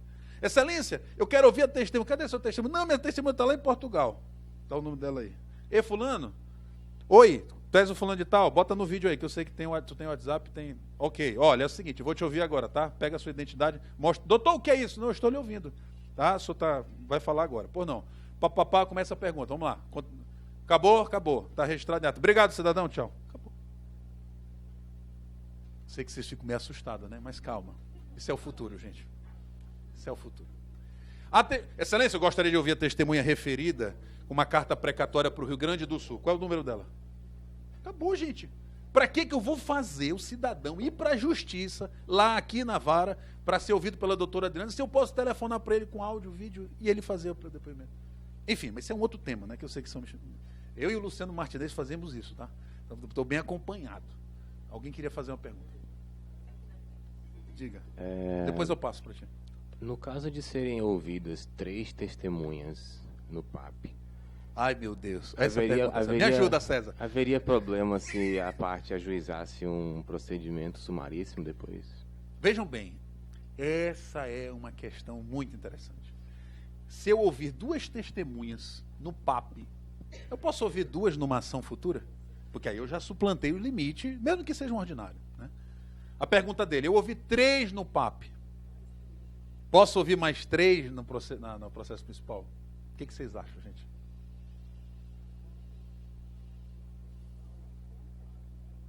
Vejam que no PAP não há pedidos, logo não há expressão econômica. Eu nem sei como avaliar se é ordinário ou sumaríssimo, que nem cabe se é ordinário ou sumaríssimo. Isso aqui é um procedimento de jurisdição voluntária. Então isso aqui é um elemento, é uma lacuna, que nós precisamos, com razoabilidade, suprir. Me parece que, se você ouvir 3 testemunhas no PAP, juntar no processo principal com, né, a ata de audiência do PAP e desejar ouvir mais 3, você está criando uma assimetria no sistema. Porque eu vou dizer para o reclamado, das duas uma, ou eu indefiro a produção da prova testemunhal por parte do autor nesta ação futura, porque ele já produziu 3, ou eu defiro ao reclamado a possibilidade de ouvir 6. Vocês entenderam? O que eu não posso é deixar como está. Então a gente precisa fazer esse controle ético e técnico dentro de um processo, se isso acontecer. Agora vejam bem, eu ouvi 3 testemunhas no PAP, e quando eu ajuizei a ação é sumaríssimo. Eu vou determinar que ele escolha quais das duas, olha, estou ouvindo 3 testemunhas, escolhe uma aí para eu não considerar. Não há uma resposta para isso, entendeu? É difícil. O que tu acha, César? Ainda tem uma questão muito importante. A prova emprestada, consubstanciada em ata, certificadora de prova testemunhal, ingressa na ação principal como natureza jurídica documental ou testemunhal? Porque alguém pode dizer, não, excelente, me perdoa, você está documentando erradamente. Este aqui é um documento, é uma prova emprestada documental, logo não se conta o número de testemunhas. Aqui tem grande discussão na doutrina. Para mim, é prova testemunhal materializada documentalmente. É diferente. Não é uma prova documental. É prova testemunhal materializada documentalmente. Senão eu diria que não há produção. Não, isso aqui não é prova testemunhal, não é prova testemunhal, não. Isso aqui é uma ata de audiência, é documento. A ata documenta a prova testemunhal. Vocês entenderam? Então, para mim, sim, é possível fazer restrições.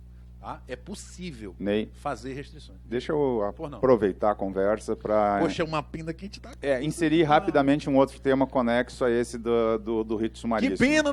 Já vai acabar? Mas precisa parar mesmo? Ou vocês querem... Era bom a gente dar uma avançada até 11 horas. Eu sei, pode me avaliar mal, não tem problema não, mas é só para a gente aproveitar. Porque tem tanta coisa para a gente debater. Olha só. Ainda nem cheguei em honorários, que é o melhor. É o melhor da PAP, do PAP. Vamos avançar nisso aí. Sim, certamente. Mas em relação ao sumaríssimo, eu queria abordar um outro aspecto, não em relação ao rito sumaríssimo, que me parece que nesse caso haveria a necessidade talvez do descarte de um dos depoimentos, a livre escolha do advogado. Mas, claro, é polêmico. Agora, o ponto mais polêmico ainda é o seguinte: eu fui lá no PAP e produzi a oitiva de 3 testemunhas. Naquele seu exemplo do vínculo de emprego, olha, será que vai dar, será que não vai dar?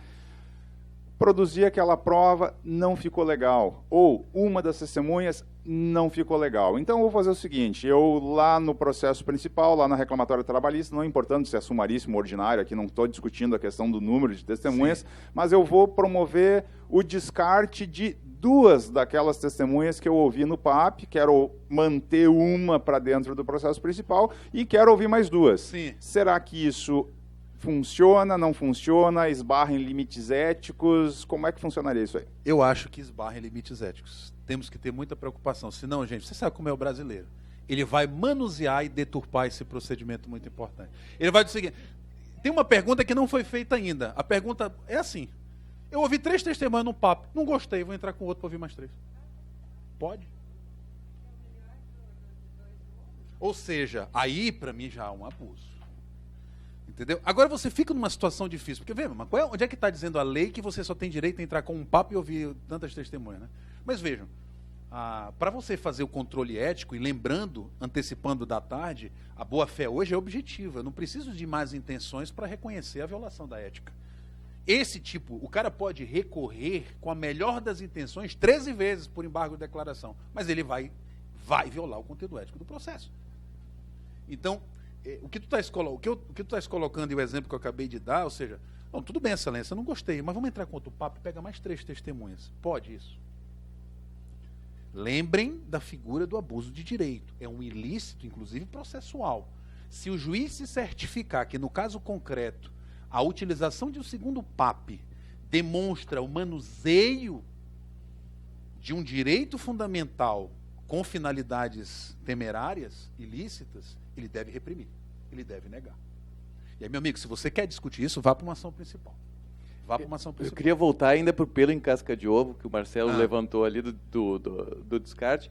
Agora imagina se foram 3 testemunhas, eu vou escolher a testemunha que disse o que eu quero que ela diga, e as testemunhas que desprovaram o meu fato, aliás, que fizeram prova a favor da outra parte, eu vou poder descartar.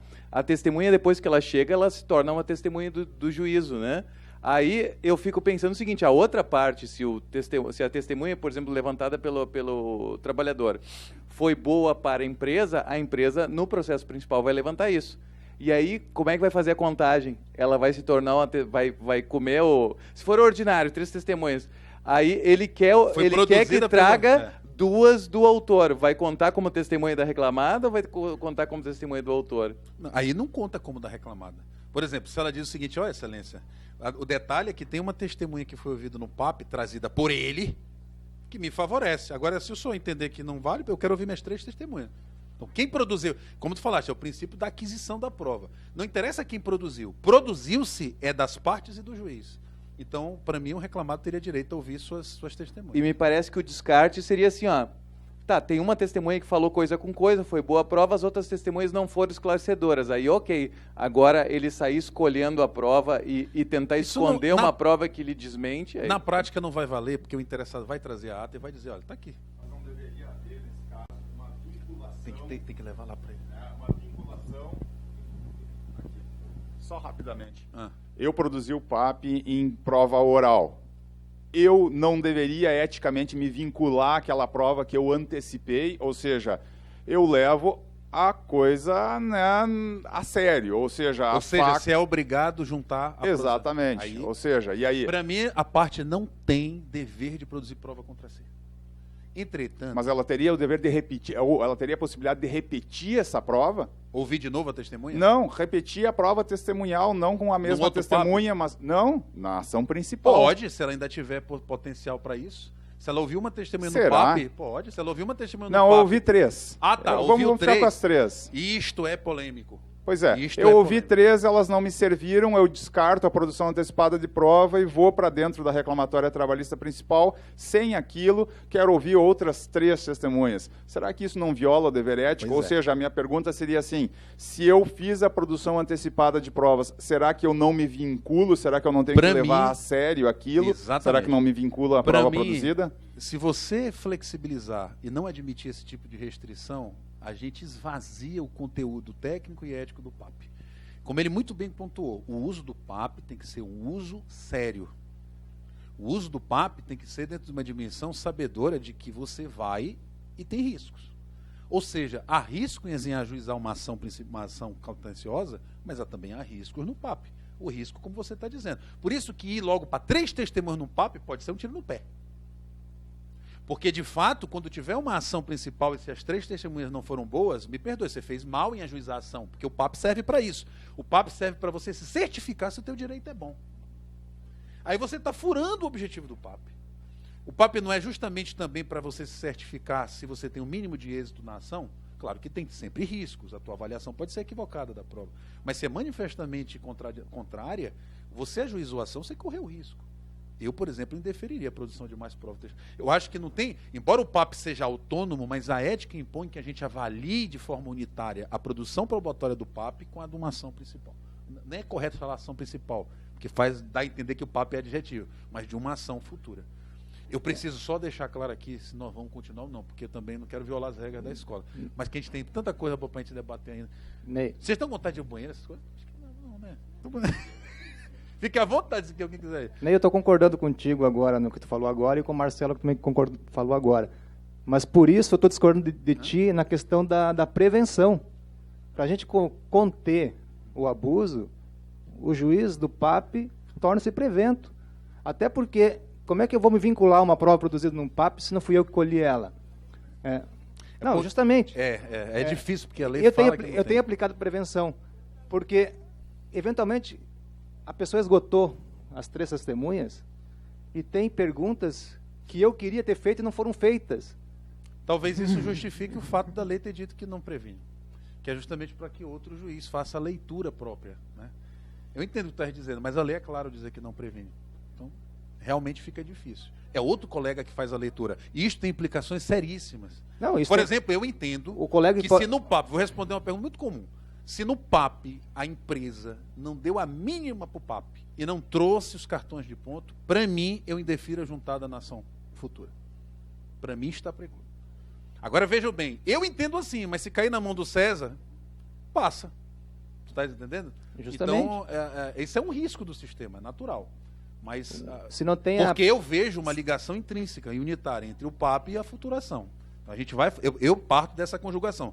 Alguns doutrinadores isolam pela autonomia da produção da prova, mas eu acho que a gente está refletindo coisas aqui que demandam uma visão unitária. Eventualmente, né, o PAP juiz e da ação. ação principal pode nem saber da existência do PAP. Não, aí veja bem, a gente não é obrigado a saber de tudo. A ubiquidade não afeta a nós.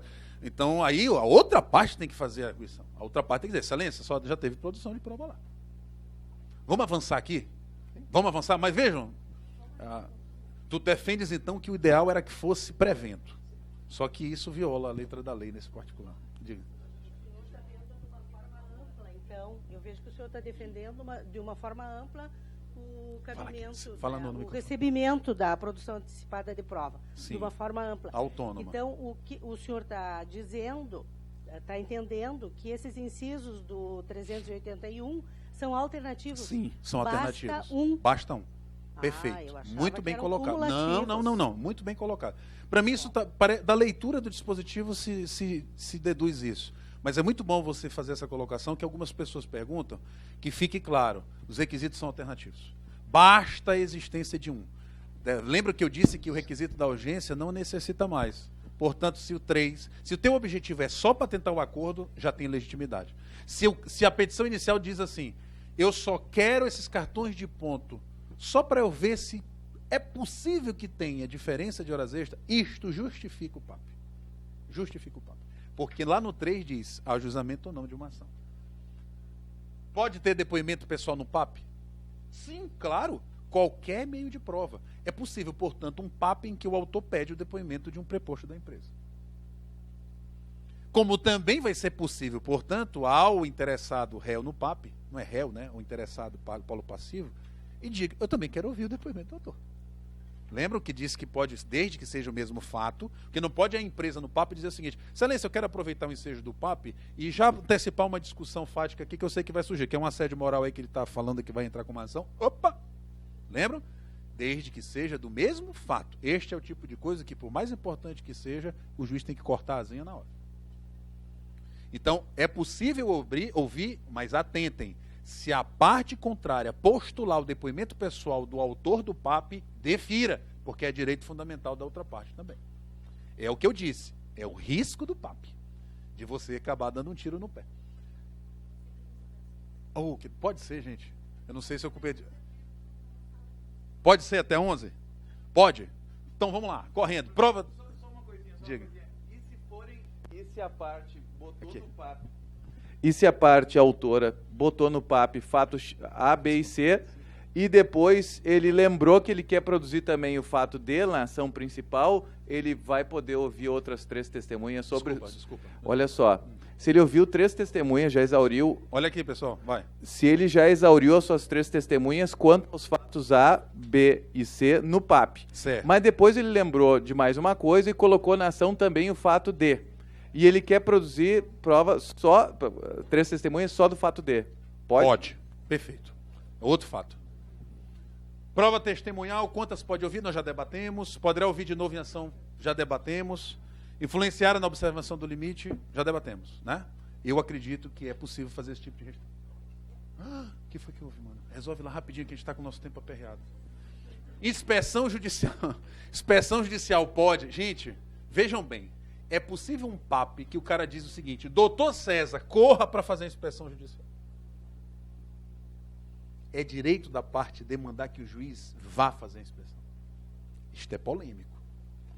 Se for possível produzir essa prova por outro meio, pode o juiz determinar que seja feito outro meio de prova? É outra questão. Ou seja, o PAP permite essas flexibilidades probatórias. O cara quer produzir prova pericial, mas eu entendo que cabe só testemunho. Ou ele quer uma inspeção judicial, mas eu entendo que basta simplesmente uma diligência do oficial de justiça. A meu ver, é possível esses redimensionamentos por parte do juiz, mas para que tenha eficácia concreta com a plena anuência dos envolvidos no PAP. Meu amigo, você quer que eu faça uma inspeção judicial? Para mim, isto não precisa nem da anuência das partes. Se eu posso ir pessoalmente, eu posso mandar alguém. Tá? Então, você quer que eu vá lá, eu mando o oficial de justiça, não tem problema. Oficial, vá lá, manda cientificar o outro interessado, participe da diligência do oficial de justiça. Não vejo problema nenhum. Perícia. Cadê? Perícia, quem arca com os honorários? Gente, não confundam, tá?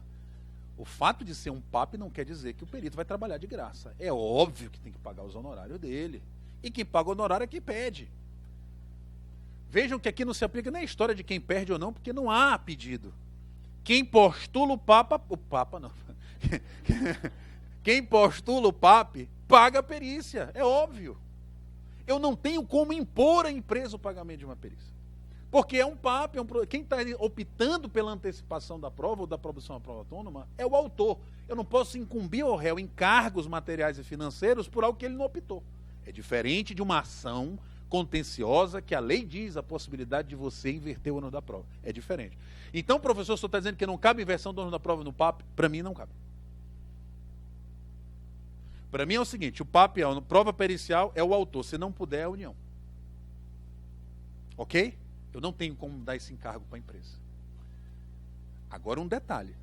Se ocorrer o ajuizamento da ação na frente, os gastos destes honorários do bolso do autor ou dos cofres da União deverá ser ressarcido a quem vencer na ação principal.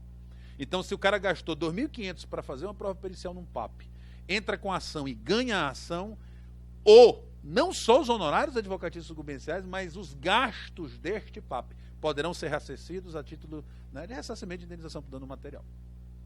Então, essa é a linha que a jurisprudência tem seguido. Tudo bem? Então, por favor, cuidado. Né? Cabe justiça gratuita no PAP? Cabe, claro, mas o perito não pode trabalhar de graça. Alguém tem que pagar. Pague a União.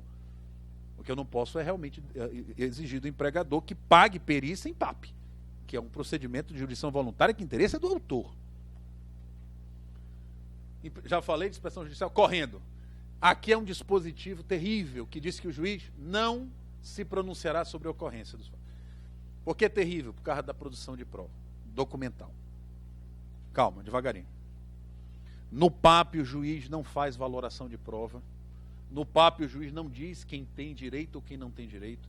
No PAP o juiz não faz nenhum comentário. Eu faço o PAP assim. Terminou de ouvir a testemunha? Terminou? Alguma coisa? Ok, encerra, tchau. Acabou. Custas pelo autor, isento, parará, para acabou. Eu não digo se foi boa ou não. Não me cabe. Excelência, eu gostaria que o senhor pronunciasse aí que não cabe. Então, este dispositivo realmente é muito claro. Já falei de recurso, custas, mesma coisa, a custa é pelo requerente. PAP, o encargo financeiro é de quem postula o PAP. Claro que cabe o benefício da justiça gratuita. Se ambos produzirem prova, é possível você ratear as custas. Se o réu, né, vem e diz, olha, eu quero produzir prova também, já justifica que você faça um rateamento de custas. Mas se o autor diz, eu quero ouvir 2 testemunhas, chegaram as 2 testemunhas, foram ouvidas, acabou, o reclamado entrou mudo e saiu calado, todas as custas são do autor. Tudo bem? Bom, honorários advocatícios. Chegamos, nós temos 10 minutos para falar disso aqui. Ai, meu Deus, diga, mano. Vá lá. Honorários advocatícios, enquanto chega lá nele. Regra geral, não cabe honorários advocatícios em PAP. Esta é a posição da jurisprudência pré-Código de 2015 e pós-Código de 2015. Eu trago 3 acórdãos, um de antes e 2 de depois, inclusive um do STJ, dizendo, se não há resistência, eis o ponto, não cabe honorários sucumbenciais. Logo, tem que ter muito cuidado e atenção nisso. Se o réu, a parte contrária do PAP, não resiste de nenhuma maneira à produção da prova ou ao próprio instrumento do PAP, não há qualquer honorário advocatício, porque é óbvio, não há sucumbência. Não há sucumbência em PAP, só há certificação de fatos, portanto não cabe honorários advocatícios. Ok? Entretanto, se o réu chega e diz, não cabe PAP na Justiça do Trabalho, a petição é inepta, o juiz é territorialmente incompetente, ou a justiça é materialmente incompetente, isso significa o quê? Resistência ao PAP. Na hora que ele argue isso, ele deflagra o procedimento viabilizador de honorários sucumbenciais. Na hora que ele resiste, o fato do juiz dizer quem tem razão ou não, neste particular da questão jurídica, já vai suscitar pagamento de honorários advocatícios sucumbenciais fixados pelo juiz, né, razoavelmente. Então, isto é um elemento muito importante, porque o PAP, portanto, e aí as empresas têm feito lá em Macapá, não questionam nada. Você quer que eu apresente documento? Apresente os documentos. Ó, os documentos foram juntados, apresentaram os documentos, acaba o PAP. A empresa não opõe, não resiste, não vem com lare-lare. Por quê? Porque sabe que se ela resistir, vai ter honorário sucumbencial. Tudo tranquilo? Aliás, eu até, quando intimo, já digo isso. Fique Vossa Senhoria sabendo que se não houver resistência, nem honorários sucumbenciais há. E a empresa já sabe. Então, lá, sabe por quê? Alguém tem que falar isso para os advogados. Eu dei uma palestra, um curso sobre isso para os advogados em Macapá, em Belém. Então, eles pegaram e começaram a... Não adianta a gente falar só por... Tem que falar para os advogados, ensiná-los, porque eles aqui. Eles têm que saber como manusear. Alguém ia levantou a mão? Vai, acerca da prova testemunhal, né, o senhor falou que... O senhor entende que o PAP ele é conclusivo sobre fatos? Por que a minha pergunta? Né, porque o senhor falou que numa questão de prova testemunhal, a pessoa ouve 2 testemunhas, né? E se a empresa não apresentar nenhuma testemunha, no caso, não haveria rateamento de custas. O senhor acredita que a empresa, em que pese seja um procedimento à prova de um fato específico, ela pode optar, em função disso, então, por não ouvir nenhuma testemunha e postergar isso só para ação judicial? Pode, claro, direito dela. Vocês entenderam a pergunta dele? Excelência, aqui nesta ação agora que eu entrei, a empresa não pode ouvir testemunha. Por quê? Porque lá no PAP ela não ouviu nenhuma testemunha sobre esse fato. Não tem nada a ver uma coisa com a outra. O PAP foi interesse seu. A empresa não é obrigada a produzir prova testemunhal lá. Nem aqui ela é obrigada. Né? Nem aqui ela é obrigada. Então, a resposta à tua pergunta é plenamente possível a empresa ouvir testemunha de fatos, embora no PAP não tenha trazido nenhuma testemunha a respeito. Tá? Ney? Diga. Ainda em relação à tela anterior e os honorários advocatícios sucumbenciais. 2 questões rapidinhas. Tive um caso concreto lá em Passo Fundo, onde jurisdiciono, em que no PAP foi requerida a juntada de documentação e a empresa não opôs nenhuma resistência, ou seja, fez a juntada dessa documentação. Eu encerrei o PAP dizendo não há honorários sucumbenciais. Porém, o requerente, né, enfim, trabalhador, disse o seguinte: houve sim, porque eu mandei um AR para a empresa num momento pré-judicial, quero os honorários porque houve uma resistência num estado pré-judicial. Está em julgamento no Tribunal Regional, Excelente ou seja, questão. houve recurso, estou aguardando esse julgamento. Essa questão número 1. Excelente. Ou seja, essa resistência tem que ser intra-PAP?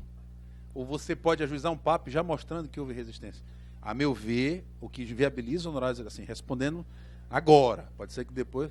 Mas muito interessante a tua questão. Me parece que a resistência é intra-PAP. Se houver resistência jurídica dentro do PAP. Tá? Então, me parece, mas muito interessante. É de refletir. Perfeito. E o segundo ponto também, rapidinho, de bate-pronto, determinei, ou o PAP é ajuizado para fazer também a juntada de documentos. A empresa determina um prazo, junte em 10 dias. A empresa silencia nesse prazo, eu preciso tomar alguma providência jurisdicional, como, por exemplo, uma busca e apreensão. Alguns entendem cabível, outros não, mas, enfim, tomei essa providência. Isso caracteriza a resistência para fins de honorários sucumbenciais? Boa pergunta. Há uma grande discussão a respeito da possibilidade de busca e apreensão e tal. Eu entendo que não há, veja bem, não estou dizendo que não cabe, eu estou dizendo que não há, para mim, justificativa jurídica para mandar buscar documento. Porque eu extraio da omissão consequência jurídica. Agora é comigo, eu. E aqui é um ponto que a gente precisa, a doutrina e a jurisprudência, realmente resolver isso. Que é o meu próximo ponto, que é a exibição de documento. Eu vou responder esse teu questionamento. Por quê? E aqui eu vou usar meus últimos 5 minutos. Porque quando nós falamos de prova documental, tudo é diferente. Quando eu digo para uma empresa apresentar os documentos e ela não apresenta, e aí? Eu fico na dependência total da parte contrária. Alguma consequência jurídica para isso? A resposta de pronto poderia ser não, porque a lei é clara ao dizer que o juiz não faz avaliação de fatos nem conclusões jurídicas a respeito disso. E a gente sabe que quando se trata de documento ou exibição de documento, tem um dispositivo específico que diz o contrário, que diz que quando a parte não apresenta uma justificativa para acarrear os documentos aos autos, o que o juiz faz? Ele reconhece a veracidade dos fatos. Então vem a questão. PAP para documento excepciona e possibilita ao juiz que certifique a veracidade de fatos? Este é um ponto, talvez, o mais polêmico do tema do PAP. Eu adoto a posição minoritária de que cabe PAP para documentos, porque há uma discussão, mas a jurisprudência tem se encaminhado agora também para admitir o PAP para documentos, porque no CPC de 2015 não há restrição a respeito. Então, para mim, cabe PAP para documento. E mais, quando for PAP para documento, o procedimento é o da exibição de documentos. É um procedimento específico. Aqui incide o princípio da adequação, da compatibilidade. Eu não posso utilizar o PAP como um procedimento que é inadequado ao meio de prova que eu postulo. Documento demanda procedimento específico. Esta é uma dúvida que falou tanto aos meus ouvidos, que eu liguei para o Fred DJ e falei, Fred, tu enrolou e não disse. Afinal de contas, o PAP de documento, ele segue que rito? O rito da exibição de documento? Ah, meu rei, eu não escrevi não, não escreveu não. Pois é, esse é o rito do documento. Então, respondendo a vocês, se tu tens um PAP para exibir documento, você vai se valer do rito dos artigos que são um pouquinho mais na frente, da exibição de documento. Logo, esta é a minha posição, você vai intimar para em 5 dias apresentar os documentos, já dizendo para ele que se tu não tiver justificativa para apresentar, eu vou reconhecer a veracidade dos fatos. Sei que é polêmico, mas para mim esta é a alternativa. O Molina, por exemplo, salvo engano, a última vez que eu conversei com ele, o André Molina, eu dialoguei com ele sobre isso, ele entende que não dá. Eu entendo que para você dar seriedade e máxima eficácia ao PAP, e se você, desde o início do jogo, alertou a respeito dessa regra, porque uma coisa é o juiz reconhecer os fatos sem ter alertado o interessado a respeito, né, o réu. Mas se você, desde o início do jogo, diz, olha, preste atenção, tá? O rito que eu vou me valer deste PAP é o rito da exibição de documento.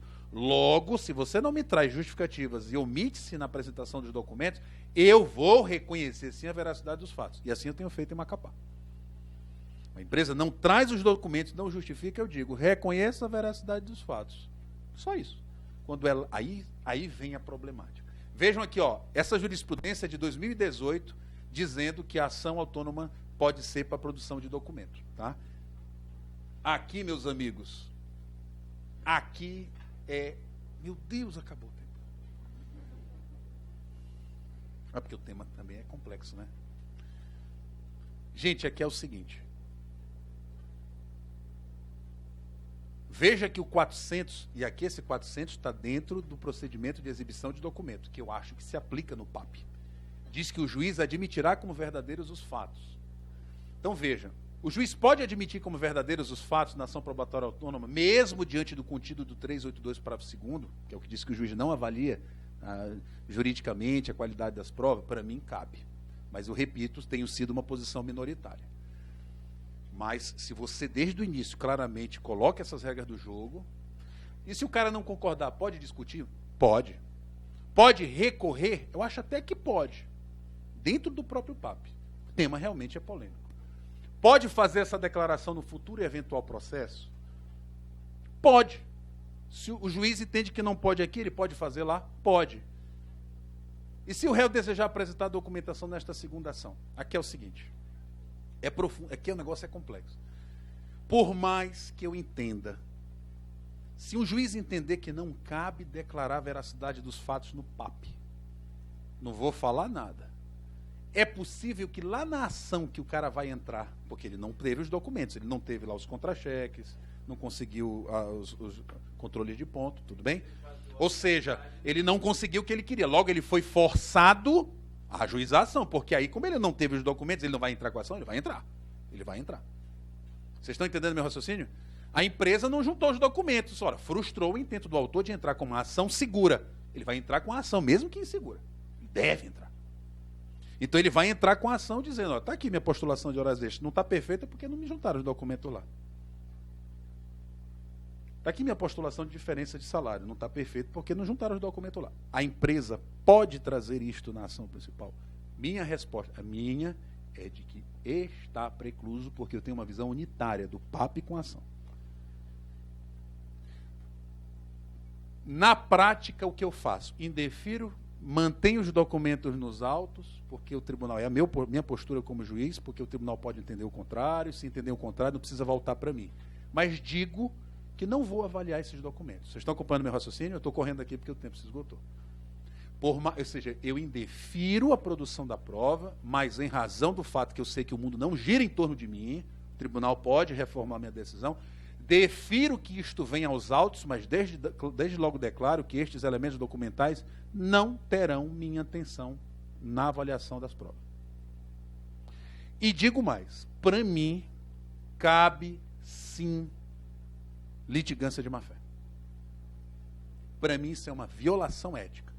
A empresa, sem justificativa, na contestação, junta os contra-cheques ou os cartões de ponto.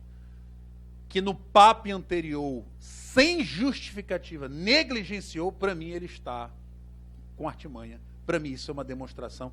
Vejam que eu estou trabalhando com uma... Não estou pensando aqui se ela teve vontade ou não. Para mim, é uma atitude que não se coaduna com a boa-fé objetiva processual. Isto é polêmico. É para vocês refletirem. Tudo bem? E digo mais. Aqui eu encerro. Esta é uma das hipóteses em que os honorários advocatícios sucumbenciais serão de encargos exclusivos do réu, não importa o resultado da demanda. Vou dizer de novo. Esta hipótese, que a empresa não juntou os documentos num PAP, que o autor teve que entrar com uma ação insegura, por mais que no mérito o réu tenha razão, ele vai ainda assim pagar os honorários sucumbenciais. Por quê, professor? Por causa do princípio central dos honorários sucumbenciais, que não é, como muita gente imagina, o da sucumbência, é o da causalidade.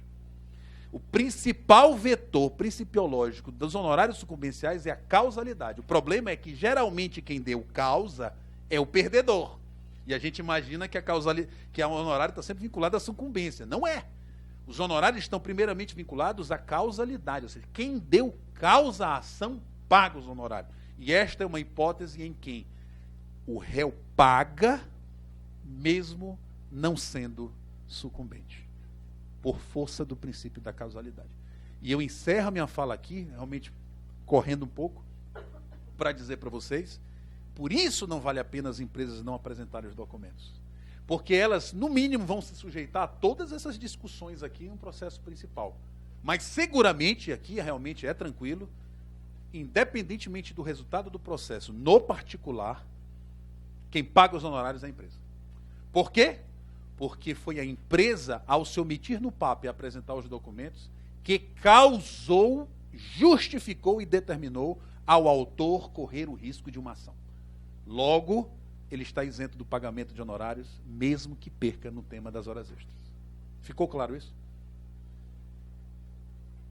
E eu boto para vocês, gente, o PAP, no contexto atual, especialmente de discussão de encargo de honorários advocatícios, não é, de fato, um elemento extremamente alvissareiro para os trabalhadores, né? E até para as empresas também. E para a minha resposta é de que é um elemento riquíssimo e que, infelizmente, tem sido de pouco uso na prática trabalhista. Alguma pergunta, gente? Mais? Quem sabe à tarde, se alguém tiver alguma dúvida, a gente pode até usar. Ah, vai ter agora o retorno do grupo. Então tem uma pausa. Agora, né? Não, vai ter uma pausa agora.